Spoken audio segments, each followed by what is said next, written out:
ในปี 2003 โลกได้รู้จักกับมนุษย์ฮอบบิทสายพันธุ์มนุษย์ที่แม้จะโตเต็มวัยแล้วก็ยังมีความสูงเพียง 1 เมตรพวกเขาอาศัยอยู่บนเกาะฟอเรสต์ประเทศอินโดนีเซียมานานนับแสนปีแต่พวกเขาคือใครและอะไรคือสาเหตุที่ทำให้เพื่อนร่วมสายพันธุ์ตัวจิ๋วนี้ต้องสูญพันธุ์ไปตลอดกาลคลิปนี้อับดุลเททูบได้นำเรื่องราวการค้นพบบนเกาะฟอเรสต์ที่ทุบหน้าประวัติศาสตร์แวดวงโบราณคดีมาฝากกันครับ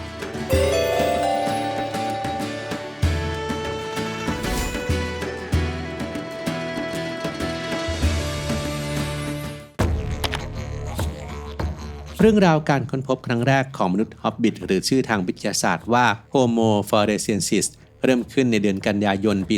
2003 ณ ถ้ำหินปูนเหลียงบัวบนเกาะฟอเรสต์ประเทศอินโดนีเซียเมื่อเกรียงของทีมขุดค้นไปกระทบกับกะโหลกศีรษะขนาดเล็กที่ฝังจมอยู่ในตะกอนดินลึกถึง 6 เมตร ต่อมาทีมงานเริ่มพบชิ้นส่วนอื่นๆ ทั้งกระดูกขา มือ หน้าแข้ง และต้นขา ซึ่งบางส่วนยังคงเชื่อมต่อกันอยู่การค้นพบที่สั่นสะเทือนโลกนี้ถูกเก็บเป็นความลับนานกว่า 1 ปีเพื่อให้ทีมงานได้ศึกษาอย่างละเอียดถี่ถ้วนก่อนที่งานวิจัยจะถูกเผยแพร่จนกลายเป็นข่าวใหญ่ไปทั่วโลกสิ่งที่พวกเขาพบคือโครงกระดูกของเพศหญิงวัยผู้ใหญ่ซึ่งฟันกรามและรอยเชื่อมบนกะโหลกแสดงให้เห็นว่าเธอเจริญเติบโตเต็มที่แล้วทว่าร่างกายของเธอกลับมีความสูงเพียงแค่106เซนติเมตรและหนักประมาณ30กิโลกรัมเท่านั้นนอกจากสิ่งที่ทำให้นักวิจัยประหลาดใจคือขนาดสมองที่มีเพียง400มิลลิลิตรซึ่งใกล้เคียงกับสมองของชิมแปนซีหรือมีขนาดเพียง1 ใน 3ของมนุษย์ปัจจุบันด้วยรูปร่างที่เล็กผิดตาไมค์มอร์วูดจึงได้ตั้งฉายาให้โครงกระดูกที่ค้นพบตามชื่อตัวละครในนวนิยายเรื่อง The Lord of the Rings ว่า Hobbit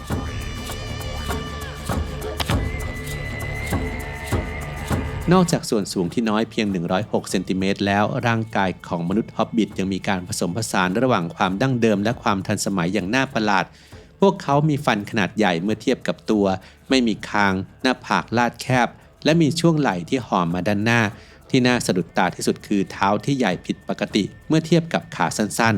ๆจากการศึกษาพบว่ากระดูกข้อมือของพวกเขาคล้ายคลึงกับลิงไม่มีหางในแอฟริกามากกว่ามนุษย์ปัจจุบันหลักฐานชิ้นสำคัญนี้เองที่ทำให้นักวิทยาศาสตร์เชื่อว่าพวกเขาอาจสืบเชื้อสายมาจากบรรพบุรุษที่เก่าแก่ยิ่งกว่า Homo erectus อย่างกลุ่ม Australopithecus เช่นฟอสซิลลูซี่ที่เคยอาศัยอยู่ในแอฟริกาเมื่อ2 ล้านปีก่อนและหากข้อสันนิษฐานนี้เป็นจริงจะกลายเป็นการเขย่าทฤษฎีวิวัฒนาการครั้งใหญ่เพราะนั่นหมายความว่าบรรพบุรุษของฮอบบิทได้อพยพออกจากแอฟริกาและเดินทางมาถึงเกาะฟอเรสต์ก่อนมนุษย์ปัจจุบันอย่างพวกเราเป็นเวลาหลายแสนหรืออาจถึงล้านปี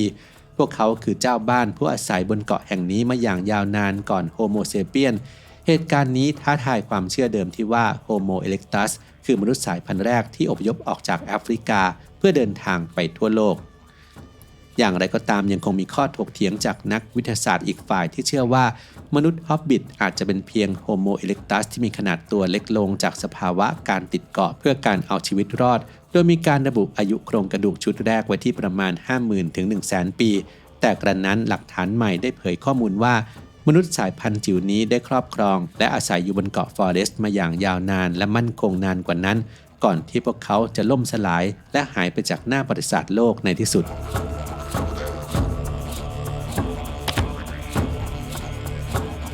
การค้นพบในปี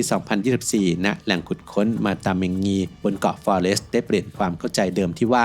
มนุษย์ฮอบบิทอาจจะเพิ่งมาตัวเล็กลงในยุคหลังเพราะฟอสซิลที่พบนี้มีอายุเก่าแก่ถึง 700,000 ปีซึ่งเป็นข้อพิสูจน์ว่ามนุษย์บนเกาะฟอเรสต์มีร่างกายขนาดเล็กมานานเกือบ1 ล้านปีแล้ว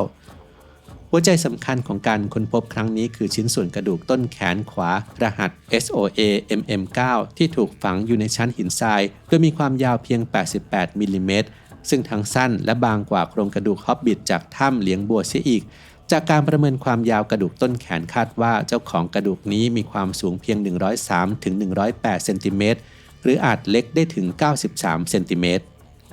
แต่ว่าความท้าทายที่สุดคือการพิสูจน์ว่ากระดูกชิ้นเล็กๆเหล่านี้ไม่ใช่ของเด็กทีมวิจัยจึงได้ทำการวิเคราะห์ทางเนื้อเยื่อวิทยาเพื่อส่องดูโครงสร้างภายในซึ่งผลยืนยันชัดเจนว่าเป็นลักษณะของกระดูกที่เจริญเติบโตเต็มที่ในวัยผู้ใหญ่แล้วที่สำคัญคือไม่พบร่องรอยของโรคหรือความผิดปกติทางพยาธิสภาพใดๆที่จะทำให้ร่างกายแข็งแกร่งผิดปกติจึงยืนยันได้ว่าขนาดตัวที่เล็กคือลักษณะธรรมชาติของประชากรกลุ่มนี้ นักวิทยาศาสตร์ระบุว่านี่คือกระดูกต้นแขนของมนุษย์โบราณวัยผู้ใหญ่ที่มีขนาดเล็กที่สุดเท่าที่เคยมีการบันทึกไว้ในฟอสซิลยุคน้ำแข็งครั้งสุดท้ายทั่วโลกและนี่คือโฉมหน้าของบรรพบุรุษต้นตระกูลเมื่อ 700,000 ปีก่อนของเหล่ามนุษย์ฮอบบิทแห่งถ้ำเหลียงบัวนั่นเอง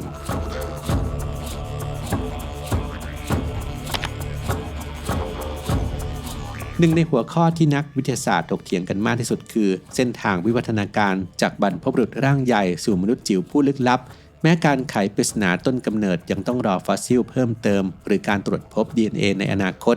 แต่ทฤษฎีที่น่าเชื่อถือที่สุดในปัจจุบันระบุว่ามนุษย์ฮอบบิทสืบเชื้อสายมาจากโฮโมเอเร็กตัสมนุษย์โบราณที่มีร่างกายแข็งแรงไม่ต่างจากมนุษย์ปัจจุบัน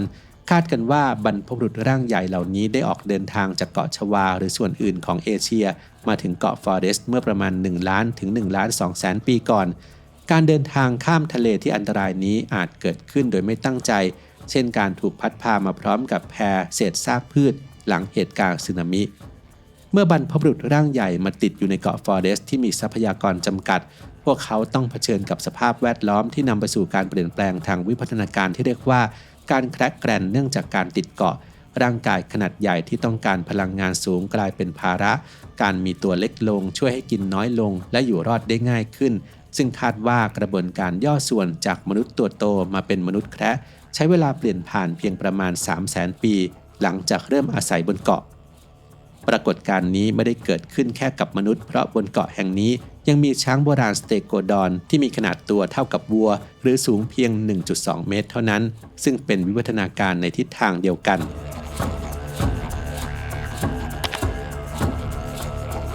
นอกจากหลักฐานทางฟอสซิลแล้วบนเกาะฟอเรสต์ยังมีตำนานที่น่าเหลือเชื่อเกี่ยวกับสิ่งมีชีวิตคล้ายมนุษย์ขนาดเล็กซึ่งถูกเล่าขานสืบต่อกันมานานหลายชั่วอายุคนชาวนาเกที่อาศัยอยู่ใจกลางเกาะบรรยายถึงสิ่งมีชีวิตลึกลับคล้ายลิงที่ซ่อนตัวอยู่ในป่าทึบเมื่อหลายร้อยปีก่อนโดยพวกเขาเรียกมันว่าอีบูโกโกขณะเดียวกันทางทิศตะวันออกของเกาะชาวลีโอก็มีเรื่องเล่าถึงสิ่งมีชีวิตตัวจิ๋วที่เรียกว่าไลโฮอาพวกมันมีขนดกหนาและใบหน้าคล้ายลิงแต่จุดที่โดดเด่นและน่าพิศวงที่สุดคือพวกมันเดินตัวตรงเหมือนมนุษย์ซึ่งผิดแปลกจากลิงสายพันธุ์อื่นทั่วไปโดยในปี 1972 เคยมีชายกลุ่มหนึ่งอ้างว่าไลโฮอาเดินเข้ามาใกล้รถของพวกเขาขณะเดินทางผ่านภูเขา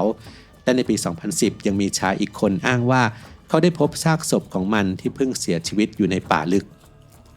นักมนุษยวิทยาตั้งข้อสังเกตอย่างน่าสนใจว่ารายละเอียดจากตำนานเหล่านี้มีความสอดคล้องกันอย่างมากกับลักษณะทางกายภาพของมนุษย์ฮอบบิทที่วิทยาศาสตร์เพิ่งค้นพบทั้งในด้านรูปร่างความสูงและพฤติกรรมจนนำไปสู่สมมติฐานว่ามนุษย์ฮอบบิทอาจไม่ได้สูญพันธุ์ไปเมื่อ 50,000 ปีก่อนอย่างที่เราเข้าใจ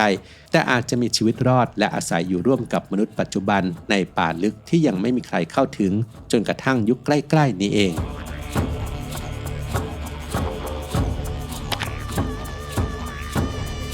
แม้จะพบหลักฐานฟอสซิลของมนุษย์ฮอบบิทแต่การสกัด DNA ออกมายังไม่ประสบความสำเร็จและถือเป็นความท้าทายที่ยากที่สุดอย่างหนึ่งในโลกวิทยาศาสตร์ปัจจัยสำคัญคือสภาพอากาศของเกาะฟอเรสต์ที่ร้อนและมีความชื้นสูงซึ่งส่งผลเสียอย่างรุนแรงต่อโมเลกุลของพันธุกรรมทำให้ DNA เสื่อมสลายได้ง่ายกว่าฟอสซิลที่พบในเขตอากาศหนาวเย็น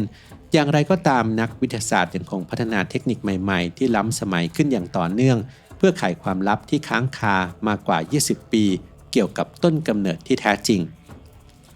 สำหรับปริศนาการสูญพันธุ์ของมนุษย์ฮอบบิทแม้จะยังไม่มีหลักฐานยืนยันแน่ชัดว่าเกิดจากอะไร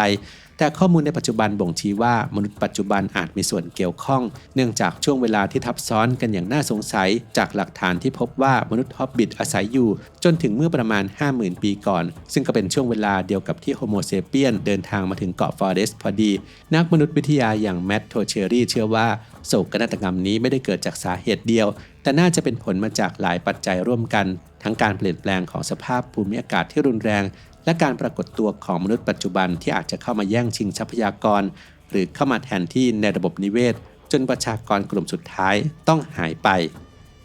แต่แม้จะมีสมมติฐานมากมายนักวิทยาศาสตร์ยังคงพยายามหาคำตอบที่แน่ชัดครับว่าทั้งสองสายพันธุ์เคยพบเจอหรือไม่หรือมีการติดต่อสัมพันธ์กันอย่างไรก่อนที่มนุษย์ฮอบบิทจะหายไปจากบันทึกฟอสซิลทำให้ปริศนาการสูญพันธุ์ของมนุษย์ฮอบบิทยังคงไม่ได้รับการไขให้กระจ่างแต่เรื่องราวนี้ย้ำเตือนเราว่ามนุษย์ปัจจุบันเป็นเพียงหนึ่งในผลลัพธ์ทางวิวัฒนาการที่หลากหลาย ไม่ใช่จุดสูงสุดเพียงหนึ่งเดียวที่ธรรมชาติกำหนดไว้ CBD Morning Gummies มีส่วนผสมของโสมเกาหลีที่ช่วยลดความเหนื่อยล้าจากการทำงานหนักหรือว่านอนไม่พอพร้อมทั้งเสริมระบบภูมิคุ้มกันโดยรวมด้วยครับเป็นการทำงานร่วมกันแบบ Dual Effect คือกระตุ้นร่างกายให้ตื่นตัวพร้อมกับช่วยผ่อนคลายจิตใจด้วยคุณสมบัติของ CBD ผู้ใช้บางคนสามารถลดปริมาณการดื่มกาแฟในระหว่างวันลงได้อย่างชัดเจนโดยยังคงรู้สึกสดชื่นต่อเนื่องไปจนถึงช่วงบ่ายครับคิดว่า CBD นั้นมีประโยชน์ในด้านอื่นๆอีกอย่างไรลองคอมเมนต์มาคุยกันได้ครับ